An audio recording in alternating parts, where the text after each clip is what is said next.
Hello, fellow bugs. Welcome to Purple Titk, in a series about lessons learned in the journey of my project car Miata, specifically what to and not to do. This series starts with me having no knowledge of cars or working on them, to eventually building race engines, custom wiring harnesses, doing engine swaps, and even doing a rebuild title process on this car and others. For more details on what I have done and learned since, smash that bell, subscribe, eat some grass, like, and comment. Let me know what you would like to see more of. Now sit back, relax, and enjoy.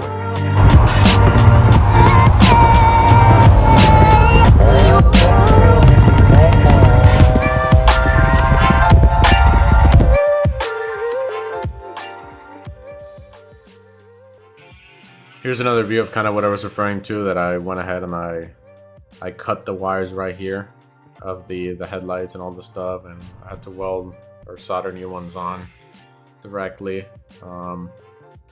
Yeah, so I soldered it all back on, and then I got it to go inside here. Here's the intake pipe. This is what I was referring to as those cheap covers. I covered it all in that gold foil, and it's still there to this day. But these all broke. All these cheap clamps broke. You can see I just JB welded here the different bungs on it after I drilled them out. And the JB weld did a good job. It's still like that to this day. And then now we're still 3 years ago. Well, December 2020, so 2 years ago, right? And here's a different view from the inside. Once I got that side more squared away, you can see the wires running on the outside. This is kind of what it looked like as they were going in. And the engine bay was looking really, really good. I had the engine, the intake, and I did the full wire tuck on both sides. I did tons and tons of research for this wire tuck, and I think it came out very well. So now, one of the biggest projects that I haven't seen anyone do before in this Miata was the dash. So I went ahead, I got the dash out, and I separated the top plate from it. And I went ahead and put tape in the ends on the outside of it, because I was going to use this foam. I used expanding foam to kind of fill that part in. And then I went ahead after it was all filled and I started shaving it. And you can see here I sanded it all down. I shaved it all off. And the reason for that is, and I'll show you in a second, I also had these scuffs on the dashboard. So it was broken, and then I filled them in with a special, I think it's like polycave or some specific type of bondo that's for dashboards and filling them. So I filled those up. It was pretty annoying to work with and very difficult to deal with, but I was able to cover them all up, and I did a good job at sanding all of it and smoothing it all out. And this is what it looked like after it was all filled. I then went ahead and got this leather from Walmart. I think it was I think this was like 6 yards or 3 yards or something small like that. It wasn't that big. I got this whole thing for, I think like $10-15 and some 3M spray, and I just started spraying it on, and the dash came out really, really good after the leather was done. It was all flush, because I like the NA6 dash. I've wanted to do the NA6 dash swap, but I really like the curvature and the shape and smoothness of the NA8 one, so I figured, you know what, I'm going to stick to my gut. I'm going to take it and fix it up and put it in. And here's another view of kind of that, and you can see a close-up of the material as it looks, and it was a little hard to like force it in the edges, but it came out really good. Here's one of my friend's Miata in his garage, and you can see we took his Miata apart too, the one that I had recommended he bought, and I was helping him out with it. We took all the stuff apart. This is the one that I had actually bought the block from. So the block from this car is the one from in my car now. And yeah, he got the car with no block, but I had all the parts to make another engine, and that's what happened. So for the exhaust, I had the Manzo, but I wanted to modify because it didn't fit that well. It just rubbed everywhere. I would just not recommend you guys get the Manzo, that cheap eBay exhaust. It really just rubbed everywhere, and eventually I went ahead and I cut the flange off, and I added this little extension pipe to get it to fit properly, as well as I removed the cat. So this is its own kind of cat extension pipe to replace it. And the welds came out good. It worked well. As well for the dash, now back to the dash, is the plastic was all broken on it. Like all of these were different pieces. So I tried plastic welding it. It's really not that easy. I mean, for this specific type of plastic, it's so old and brittle, and it didn't really weld that well. But I got it to work, surprisingly, and you can see kind of how it looks after I did it. And it works well enough, I guess. It's still a bit fragile. And then I covered the holes where the defrost normally is with Bondo, and some mesh. And the reason for that is because then I went ahead and I sanded it all down. And yeah, you can see I sanded it all down. And then I went ahead and wrapped it. So it's going to be consistent with the top of the dashboard. So I went ahead and wrapped it. And here's a view of the material laid over it. Some of the same material I had a spare. And I put it on there and it fit really well. It was really nice. This was pretty stressful because I was trying to be careful with the glue to not get any on my fingers or touch the leather as I was doing this. And here's what it looked like inside the car. Absolutely mind-blowing. Came out beautiful. The dash was all one piece, no cracks, all put together very well.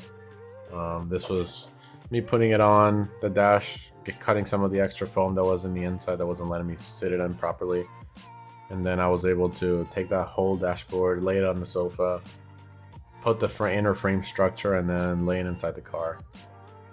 And then one of my biggest scores was getting a hardtop. My first hardtop I've been looking for a long time since I kind of got into the Miata. This is like a year and a half after I got the Miata. That was really my first hardtop. And I found it on OfferUp or Facebook. No, on Craigslist, because I was checking OfferUp and Facebook pretty often. And then I see this guy on Facebook selling a Miata for like $9,000, like an NV2, like all wrapped in gray and stuff. And I'm like, all right, so I want that hardtop. So no, I message him. And I'm like, all right, I want to check that car out, or I want just a hardtop. And he's like, oh, someone's gonna come check out the car and they're gonna buy the whole thing. If they don't buy the hardtop, then you can have it. And I'm like, yeah, I don't want to do that. I'm like, okay, how much would you sell me the hardtop for? And the guy said $500. And at this point, the hardtops are worth $2,000 plus, you know, on the free market. So I rushed over there. It lived pretty close by, and I literally get there before the other guy does. And I'm like, okay, how much for me to take the hardtop right now? And the guy said, the guy was saying 1,000, and I talked him down to 800, and I got this hardtop for 800. And I'm very happy with it. It's red, but it's covered in this gray wrap, and that's me when I first installed it in the car. And then I started taking the vinyl off, and you can see some of the old paint had scraped off, and they sanded it down. So yeah, and then back to my friend's Miata. I started I started helping him paint it, so he sanded it all down, and I painted some of his body panels here for him using Rust-Oleum. Rust-Oleum stops rust, does a really good job with that. You can kind of see here what it looks like. Back to my car though, I was having some coolant leaks, right? So I was like, this is after, you know, we got the car running and everything, and I noticed there's coolant. So I was like, okay, where the hell is this coolant coming from? It turns out it's coming from the freeze plugs, because I didn't know that you're supposed to put red RTV or RTV around the edges of it and put it in so it doesn't leak. No one told me. I had no idea. So I had to take the engine back out just for that. And here's another picture of what the car looked up from the front.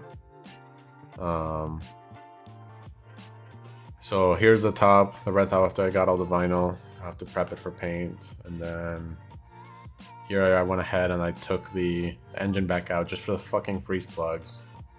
They were so annoying to get out. Here's what it looked like on the back. And for some reason I had this yellow gunk inside of my block. I had no idea why, but I had to replace the freeze plugs, and you can see more of the yellow stuff here. And this part was a nightmare, and I was scared because that first time we tried to remove the freeze plugs, we drilled through the block, and we were trying to do the method of drilling and then putting a screw so we can pull it out, and we went too far with the old block. But for this one, we weren't going to touch a drill at all, so I went ahead and I just used pliers and vice grips to kind of take them out. This was an absolute nightmare. Probably one of the worst experiences in this car, taking these freeze plugs out. And then you can see I installed new ones with a red RTV, as they should be. So yeah, I first rubbed them, and as well as the edges of the inside with RTV, and then I put them on. And here are some new engine mounts that I had gotten. These are just cheap ones on top of the regular mounts that I had restored, and the AC compressor and everything. Oh, and also for the gauges, the cheap gauges, the you can see here, this kind of the wiring that I had done. I just wired it all up together in this cheap connector, and sure, it worked fine, but I would just not recommend it. So this is kind of, I did a little bit of testing, make sure it didn't leak. So I had this pressure gauge here where I would fill up with the air compressor, and I would just push it, compressed air through it, and with a PSI gauge on the other end, to make sure that it wasn't leaking, because I didn't want to fucking put it back in and do all this work for it to leak again. And it didn't. It was all good. So I did the leak testing. It was all good, and then I put it back in the car. This part was like, putting it in and out is a nightmare, because the engine always gets stuck and hits this part and then hits back here, and it's really tight. I think in the future I'm gonna cut the front off and make it so it's removable, so I can put in the engine easily. And this should do it for this episode. Stay tuned for next week's episode. Purple Titk out.